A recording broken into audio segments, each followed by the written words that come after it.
Barrington, you had mentioned wanting to get to writing and really kind of itching to do it, but I'm curious for the two of you, how much of a role does reading play in your lives? Oh my God. Because we do so little these days. No.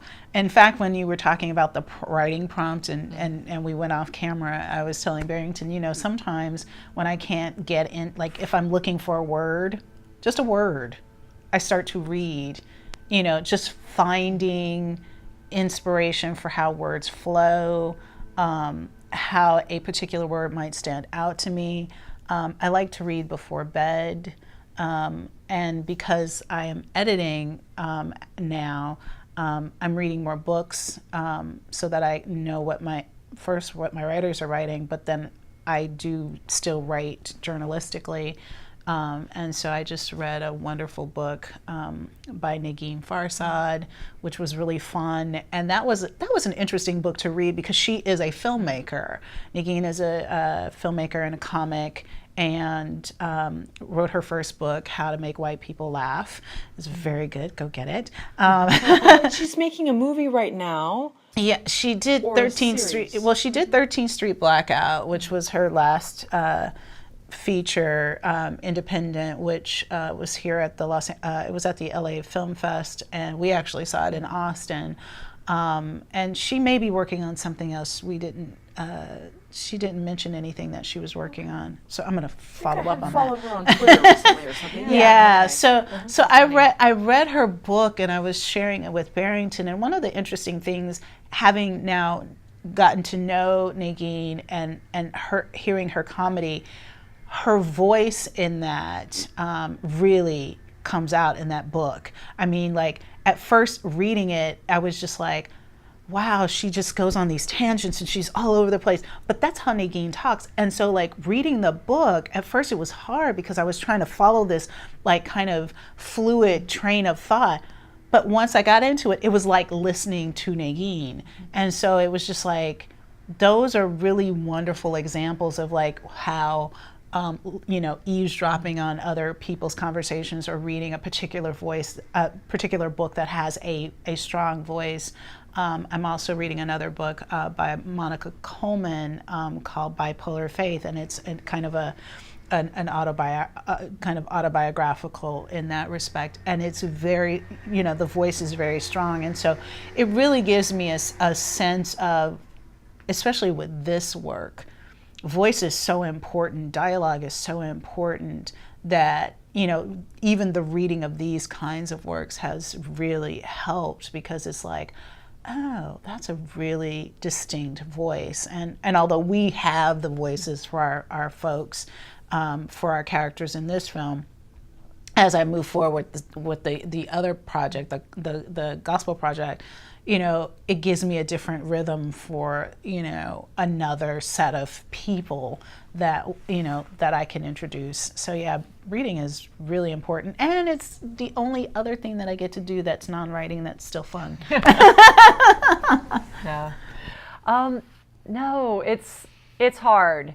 I think there's nothing like becoming a writer to deprive you of reading time, and getting into the movie business to deprive you of the time to watch anything. And so that's something that's very sad for me. I was a reader. As a kid, I was a reader, and you know, and a kind of an escapist reader of fiction. And it's still one of my great joys when you find that perfect book that really sucks you in. But I'm a binge reader, which means, you know, I start, and if I finish at 3 a.m, that's when I finish. And if I finish at 9 a.m, that's when I finish. And so sometimes, like a few years ago, I think before the series started, I read the first Game of Thrones, and I was like, and now I have to put this away or I'm going to destroy my life and lose my job.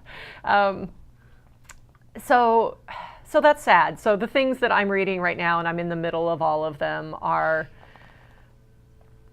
Writing is Rewriting by Jack Epps, The Showrunner's Bible by Neil Landau. These are great books, by the way. And Crafting Short Screenplays That Connect by Claudia Johnson.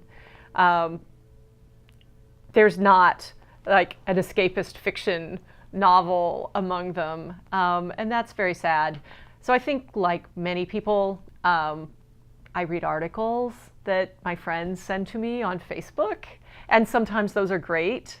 And one of our faculty members gets and leaves his New Yorker in his mailbox at work, and so I look forward to riding the train every day, because everything in the New Yorker is really well written, and it's like these little short, so I read short fiction, and I read these kind of articles and stuff. But I think one of the things that I really look forward to after this deadline and a couple other deadlines I have coming up, is I'm like, I'm going to read a book.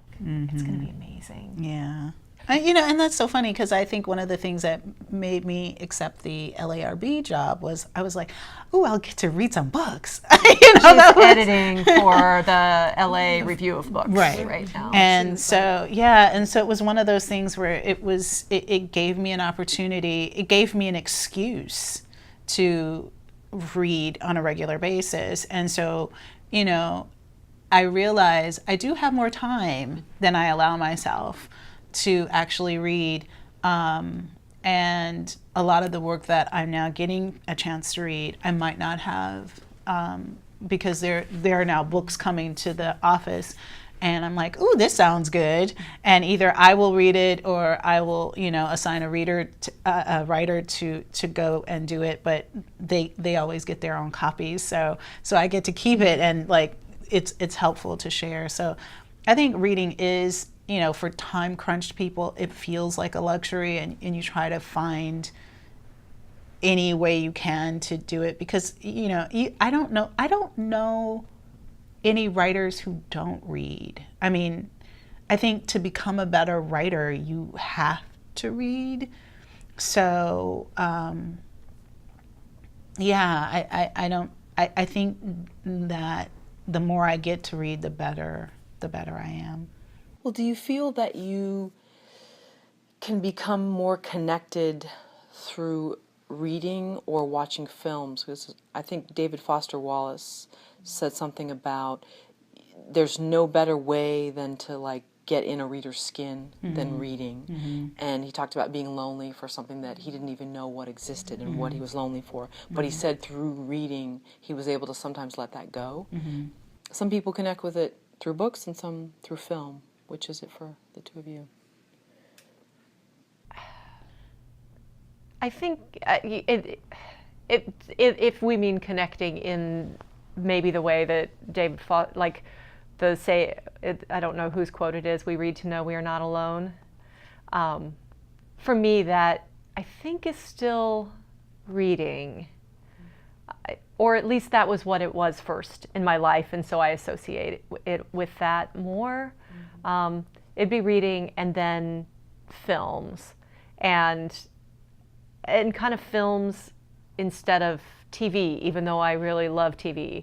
I think something about the closure or the way they come to an end, like you kind of come out feeling a little more connected, like a little more sated in terms of your connection, whereas TV is a little more open-ended, and you kind of walk away, even if it was really good, there's like this kind of dissatisfaction that you feel, that you're never quite full, which I think is an interesting thing. But I mean, I think I'm a words first person. That's good, full, yeah, that's a good analogy. Yeah, I think for me it would be reading. Even though I grew up as a TV baby, I watched TV more than I read, and as I got older, I got into books what would be considered late. Like I wasn't this voracious reader until I got into college, and I think it was because I wanted to know more about the world and what I was being presented, and so, and as a writer, the words are so important to me, just the physical word, the flow of the word, the sound of the word, what the word means. I grew up on television, and in the summertime we were outdoors, we were really active kids, so I didn't spend as much time reading until college. And I think that was when I was searching for things outside of the world that I lived in, and other kinds of storytelling and things that were more meaningful to me.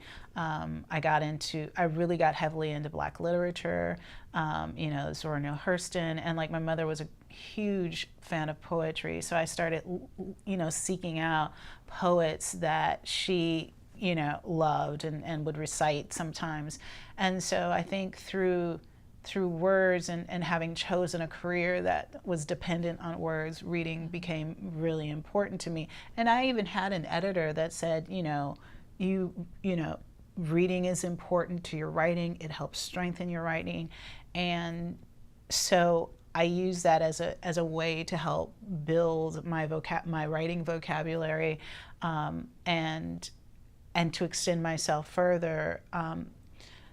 I just feel like it's something that, in my later years I've taken a little for granted. But even taking the LA Review of Books job, that was one of the things that was really intriguing to me. It was like, I get a chance to read again, and I get a chance to read again for work. And so it puts a different onus on it, certainly, but it has opened me up to authors and writers and styles of books that maybe I might not have read otherwise.